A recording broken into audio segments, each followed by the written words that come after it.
Halo semuanya, kalau kalian ngeh, belakangan ini harga-harga barang kayak BBM, makanan, minuman, dan rokok, itu semua turun. Tapi situasi justru terasa makin sulit. Nah, ternyata itu semua karena negara kita Indonesia ini sedang mengalami sesuatu yang namanya dalam istilah ekonomi itu disebut dengan deflasi selama 5 bulan berturut-turut, dari bulan Mei sampai September 2024.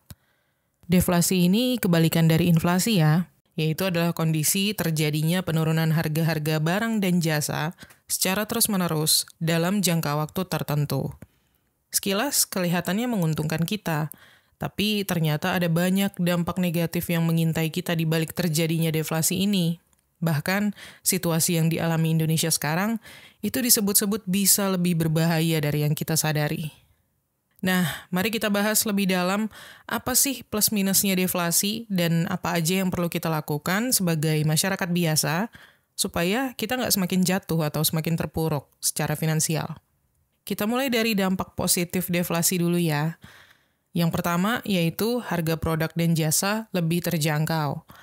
Saat deflasi, harga-harga produk dan jasa itu biasanya turun karena daya beli masyarakat menurun dan perusahaan menyesuaikan harga supaya barangnya tetap laku. Ini bisa jadi keuntungan buat kita-kita konsumen, terutama yang punya daya beli lebih tinggi atau punya simpanan uang. Misalnya, harga kebutuhan pokok kayak beras, minyak, atau bahkan barang elektronik bisa turun, sehingga jadi lebih terjangkau. Kalau menurut datanya Badan Pusat Statistik atau BPS, yang terbaru, Indonesia mencatat penurunan inflasi yang mengarah ke deflasi pada beberapa sektor, seperti bahan makanan dan produk konsumen. Ini bikin daya beli masyarakat yang masih stabil bisa memanfaatkan kesempatan untuk membeli barang dengan harga yang lebih murah. Lalu, dampak positif yang kedua yaitu mata uang negara jadi menguat. Saat deflasi, mata uang negara cenderung menguat karena harga-harga barang turun dan daya beli uang meningkat. Dalam konteks internasional, nilai tukar mata uang domestik biasanya lebih kuat dibanding mata uang asing, sehingga harga barang impor jadi lebih murah. Dengan kata lain, kita bisa dapat barang impor kayak gadget atau pakaian dari luar negeri dengan harga yang lebih murah karena kurs mata uang negara kita jadi lebih baik. Pada tahun 2024 ini, penguatan nilai tukar rupiah terhadap dolar Amerika Serikat itu tercatat sebagai salah satu dampak dari deflasi di sektor tertentu. Ini bisa menguntungkan buat orang-orang yang sering membeli barang impor atau yang punya rencana liburan ke luar negeri. Lalu, dampak positif yang ketiga dari deflasi yaitu kesadaran menabung di tingkat masyarakat semakin meningkat. Deflasi sering membuat masyarakat lebih sadar untuk menabung, karena orang-orang tahu bahwa harga-harga barang sedang turun. Jadi, ada kesempatan untuk menyimpan lebih banyak uang. Selain itu, dalam situasi ekonomi yang nggak menentu, banyak orang mulai berpikir 2 kali sebelum mengeluarkan uang secara berlebihan. Kebiasaan menabung ini bisa membantu kita bertahan dalam jangka panjang, terutama saat ada krisis ekonomi. Menurut data Otoritas Jasa Keuangan atau OJK tahun 2024 ini, terjadi peningkatan signifikan dalam pembukuan rekening tabungan di beberapa bank besar di Indonesia selama periode deflasi. Masyarakat cenderung lebih berhati-hati dalam membelanjakan uang dan mulai mengalokasikan lebih banyak untuk tabungan. Ini menunjukkan bahwa banyak orang semakin sadar akan pentingnya memiliki dana cadangan. Lanjut, dampak positif yang keempat yaitu timbul konsep dan gaya hidup frugal living atau berhemat. Deflasi seringkali mendorong orang untuk hidup lebih hemat. Banyak orang yang mulai mengadopsi gaya hidup yang dikenal dengan frugal living, di mana kita berfokus pada kebutuhan esensial dan menghindari pengeluaran yang nggak perlu. Konsep ini membuat kita lebih cerdas dalam mengatur keuangan, seperti memilih belanja barang berkualitas dengan harga yang lebih murah, atau beralih ke barang-barang yang lebih tahan lama. Menurut survei yang dilakukan oleh salah satu lembaga riset keuangan pada tahun 2024, ada peningkatan tren frugal living di kalangan anak muda. Banyak anak muda yang sekarang mulai lebih memikirkan nilai dari setiap rupiah yang mereka keluarkan. Hal ini juga didukung oleh banyak influencer keuangan yang sering membagikan tips-tips hemat di media sosial. Oke, itu tadi ada 4 dampak positif dari fenomena deflasi. Sekarang kita lanjut ke dampak negatifnya. Yang pertama, yaitu adalah pendapatan usaha dan bisnis menurun. Deflasi ini membuat harga jual produk dan jasa turun, sehingga meskipun harga barang jadi lebih murah, pendapatan usaha, baik itu UMKM maupun perusahaan besar, menurun. Sebagai contoh, industri manufaktur yang sangat terdampak akibat turunnya harga produk impor dan berkurangnya permintaan domestik. Akibatnya, banyak perusahaan yang kesulitan mempertahankan margin keuntungan mereka. Data dari Kementerian Ketenagakerjaan menunjukkan bahwa pada paruh pertama tahun 2024 atau 6 bulan pertama di tahun ini, jumlah PHK di Indonesia itu melonjak hingga 32.064 kasus, meningkat 21,45% dibandingkan periode yang sama di tahun sebelumnya, yaitu tahun 2023. Penurunan permintaan produk lokal juga menjadi salah satu alasan utama banyak perusahaan yang terpaksa memangkas biaya, termasuk dengan mengurangi tenaga kerja. Next, dampak negatif yang kedua, pengurangan produksi dan PHK. Karena permintaan barang dan jasa menurun, pengusaha cenderung mengurangi produksi untuk menyeimbangkan stok dan menghindari kerugian yang lebih besar. Hal ini berujung pada pengurangan tenaga kerja alias PHK massal. Makanya dalam beberapa bulan terakhir, banyak banget kan kabar tentang PHK massal. Data dari Kementerian Ketenagakerjaan pada tahun ini juga menunjukkan bahwa jumlah pekerja yang di PHK terbanyak itu terjadi di Jakarta dan Banten, dengan masing-masing mencapai lebih dari 7.400 dan 6.100 kasus. Ini mengindikasikan bahwa sektor industri, terutama yang berbasis di kota-kota besar, mengalami tekanan besar akibat kondisi deflasi ini. Sebagai contoh, sektor manufaktur di Jakarta yang sudah terdampak di saat pandemi COVID, kembali terpukul akibat penurunan permintaan barang di pasar domestik. Pengurangan produksi menyebabkan ribuan pekerja kehilangan pekerjaan, dan banyak dari mereka yang tidak terserap kembali ke sektor formal, akhirnya beralih ke pekerjaan informal, kayak jadi driver ojol atau membuat usaha kecil-kecilan untuk bertahan hidup. Next, dampak negatif yang ketiga, yaitu terjadi gelombang PHK besar sehingga angka pengangguran meningkat. Jadi lanjutan dari poin-poin sebelumnya ya, deflasi ini membuat perusahaan terpukul parah, jadi ketika harga-harga turun, permintaan untuk produk dan jasa juga ikut turun. Akhirnya, gak cuma 1-2 perusahaan yang gak bisa lagi mempertahankan kapasitas produksi seperti sebelumnya, sehingga pilihan terakhir mereka adalah melakukan PHK secara besar-besaran. Di tahun 2024 ini, Indonesia mengalami lonjakan angka PHK yang cukup signifikan, terutama di sektor industri dan manufaktur. Dan kondisi ini juga diungkapkan oleh Menteri Ketenagakerjaan, Ida Fauzia, yang mengatakan bahwa situasi ekonomi global dan tekanan harga dalam negeri telah memperparah tingkat pengangguran di beberapa sektor industri. PHK massal ini memperburuk kondisi ekonomi karena banyak orang yang kehilangan pendapatan dan terpaksa mencari pekerjaan yang mungkin tidak sepadan dengan keahlian mereka. Lanjut, dampak negatif yang keempat, yaitu pemilik usaha mengalami risiko kredit macet. Bagi para pemilik usaha, deflasi bisa jadi momok karena potensi kerugian dalam bentuk kredit macet semakin besar. Penurunan pendapatan usaha membuat para pemilik bisnis kesulitan untuk memenuhi kewajiban cicilan kredit mereka, baik kredit usaha maupun kredit pribadi.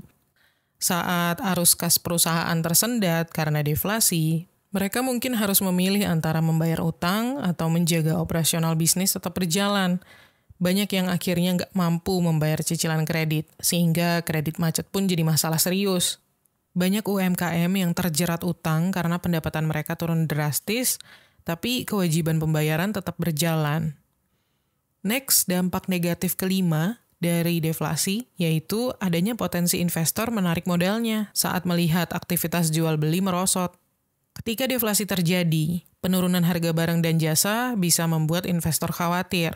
Mereka melihat aktivitas bisnis yang melambat dan profit perusahaan yang menurun. Investor besar pun seringkali mengambil langkah untuk menarik modal mereka, karena mereka merasa pasar tidak lagi menguntungkan. Ini semakin memperburuk situasi ekonomi, karena kalau banyak investor yang mundur, modal yang seharusnya menggerakkan bisnis pun jadi hilang. Sebagian besar penarikan modal terjadi di sektor manufaktur dan teknologi, di mana perusahaan-perusahaan ini merasa lebih rentan terhadap dampak deflasi. Lanjut, dampak negatif yang keenam, yaitu pendapatan negara menurun karena pajak yang dibebankan kepada pengusaha atau masyarakat menurun.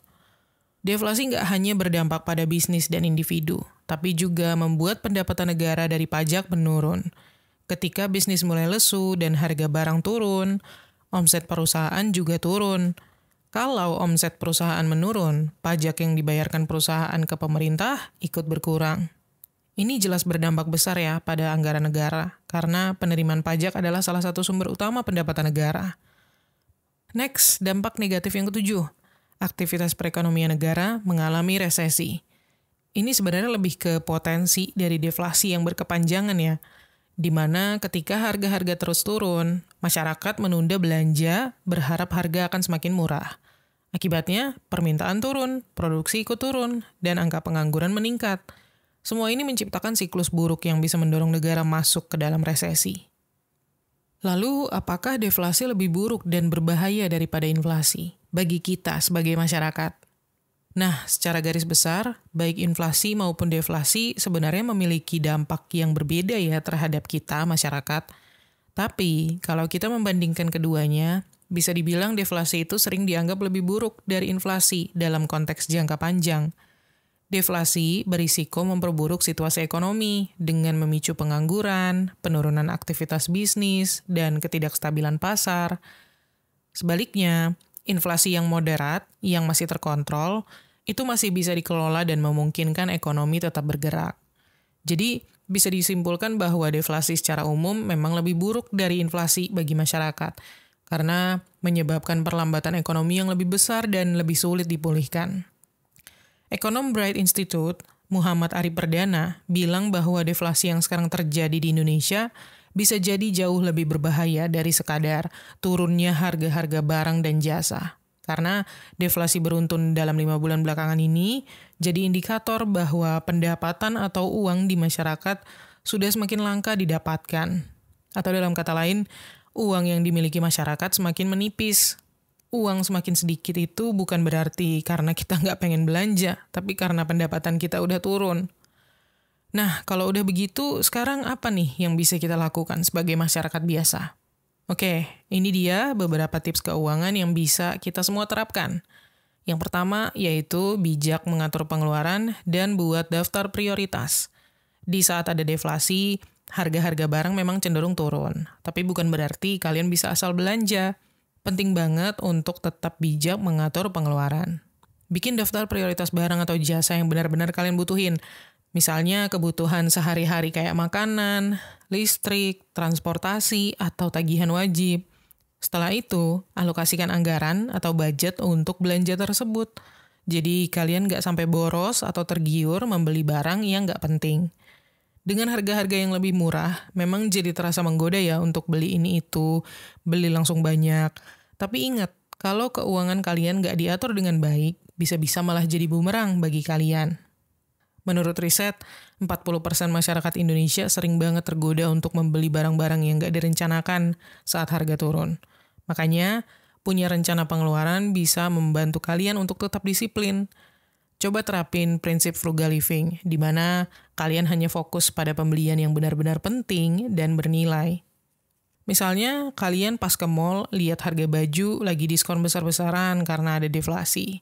Tapi di sisi lain, tagihan listrik kalian lagi naik. Dengan kalian membuat daftar prioritas, kalian bisa lebih fokus untuk membayar tagihan dulu daripada tergoda beli baju baru yang sebenarnya nggak kalian butuhkan saat ini. Next, tips yang kedua, tetap beli barang sesuai kebutuhan, dukung UMKM. Meskipun harga-harga turun, penting banget bagi kita untuk tetap membeli barang sesuai kebutuhan. Jangan menunda pembelian tanpa alasan yang jelas, karena ini justru bisa memperlambat perputaran ekonomi. Kalau semua orang menunda belanja, permintaan barang jadi makin turun, dan bisa membuat bisnis, terutama UMKM, kesulitan untuk bertahan. Saat terjadi deflasi, belanja yang sesuai kebutuhan itu juga bisa jadi bentuk dukungan kita untuk pengusaha kecil yang bergantung pada perputaran ekonomi lokal. Menurut data dari Kementerian Koperasi dan UKM, sebanyak 64,2 juta UKM di Indonesia menyumbang lebih dari 60% PDB nasional.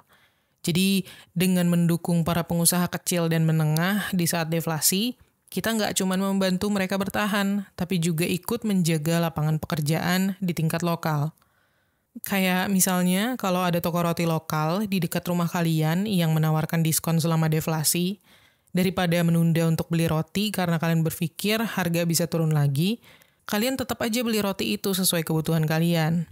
Dengan begitu, kalian membantu toko tersebut tetap beroperasi dan para pekerjanya bisa tetap bekerja di sana. Oke, next.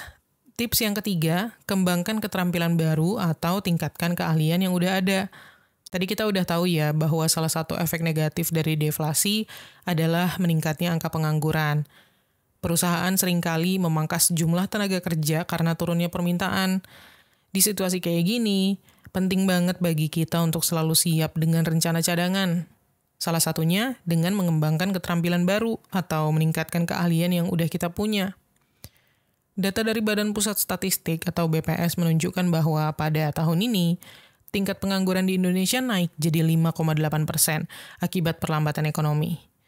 Mengasah keterampilan baru bisa jadi senjata kita untuk tetap bersaing di dunia kerja. Entah itu dengan belajar skill digital, bahasa asing, atau keterampilan teknis, semuanya bisa memperluas peluang kita untuk tetap bertahan di pasar kerja yang terus berubah. Kayak misalnya, kalau kalian pegawai administrasi yang kena PHK, kalian bisa memanfaatkan waktu luang kalian untuk mengikuti kursus digital marketing atau coding.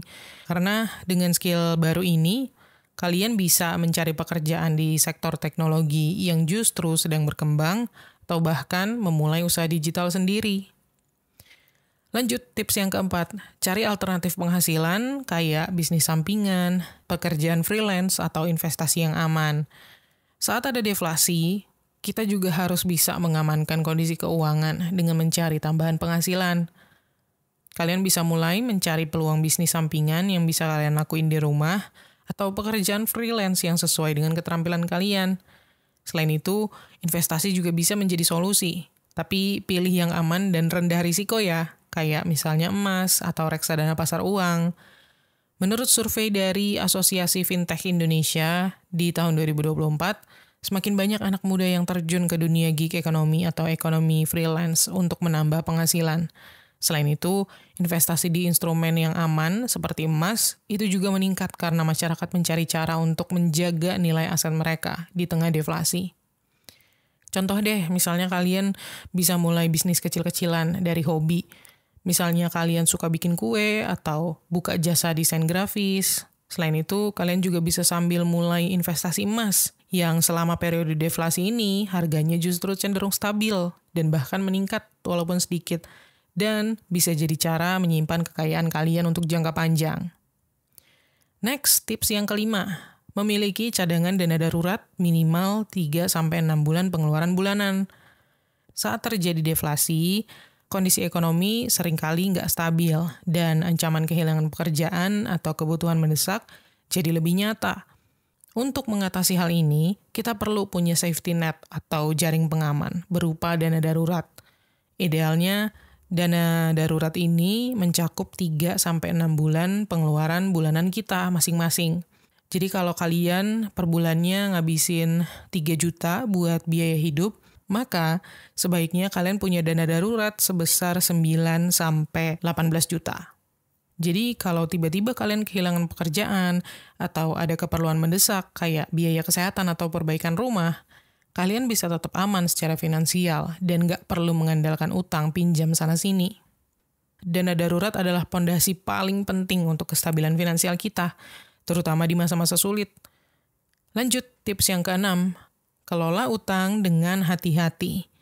Deflasi itu bisa jadi godaan untuk mengambil utang baru, karena bunga pinjaman mungkin turun. Tapi di saat yang sama, pendapatan atau kondisi finansial kita mungkin lagi nggak stabil. Makanya, kalian perlu lebih hati-hati dalam mengelola utang. Jangan sampai menambah utang kalau memang kalian nggak benar-benar butuh. Dan fokuslah untuk melunasi utang yang ada dulu. Selain itu, bijaklah dalam memilih utang yang kalian ambil. Pastikan cicilannya sesuai dengan kemampuan kalian, dan kalau bisa, pilih utang dengan bunga yang tetap, supaya kalian lebih aman. Menurut laporan Bank Indonesia, masyarakat cenderung lebih rentan gagal bayar utang di saat kondisi ekonomi deflasi, karena pendapatan yang menurun atau PHK massal. Itulah sebabnya, kelola utang kalian dengan cermat, jangan sampai menambah beban utang di saat yang nggak tepat. Next, tips yang ketujuh, lakukan investasi yang aman dan stabil. Saat terjadi deflasi seperti sekarang, nilai aset cenderung mengalami penurunan dan situasi ekonomi bisa jadi nggak stabil. Makanya, investasi yang aman dan stabil seperti deposito berjangka dan obligasi itu bisa jadi pilihan yang tepat. Deposito berjangka ngasih bunga yang tetap dan risikonya rendah. Obligasi, terutama obligasi pemerintah, juga cenderung lebih aman karena dijamin negara. Pada tahun 2024 ini, banyak ahli keuangan yang menyarankan masyarakat untuk beralih ke instrumen investasi yang lebih konservatif selama masa deflasi. Kalau menurut Bank Indonesia, instrumen seperti deposito berjangka menawarkan tingkat bunga yang tetap, sehingga tetap bisa menghasilkan return meskipun pasar sedang fluktuatif. Lanjut, tips yang ke-8, tetap optimis dan persiapkan diri dengan baik. Meskipun deflasi itu bisa menakutkan, bahkan beberapa pakar menyebut bahwa deflasi yang sedang terjadi di Indonesia ini sebenarnya sangat berbahaya, tapi penting bagi kita untuk tetap optimis. Karena krisis ekonomi, termasuk deflasi, biasanya nggak berlangsung selamanya. Kuncinya adalah kita mempersiapkan diri dengan baik supaya kita bisa bertahan dan bahkan memanfaatkan peluang di saat ekonomi mulai pulih. Menurut laporan McKinsey, pemulihan ekonomi global akan membutuhkan waktu, tapi selalu ada peluang buat yang siap dan terus belajar. Misalnya ketika deflasi udah mau selesai nih, mulai berakhir, banyak sektor usaha yang kembali tumbuh. Dan ini bisa jadi kesempatan buat kita yang udah mempersiapkan diri lebih awal. Oke, segitu dulu video kali ini. Semoga kita semua tetap aman dan bisa bertahan melewati masa-masa deflasi ini. Semoga bermanfaat dan terima kasih udah nonton. Klik tombol like dan subscribe kalau kalian suka video ini. Dan sampai ketemu lagi di konten menuju kekayaan berikutnya.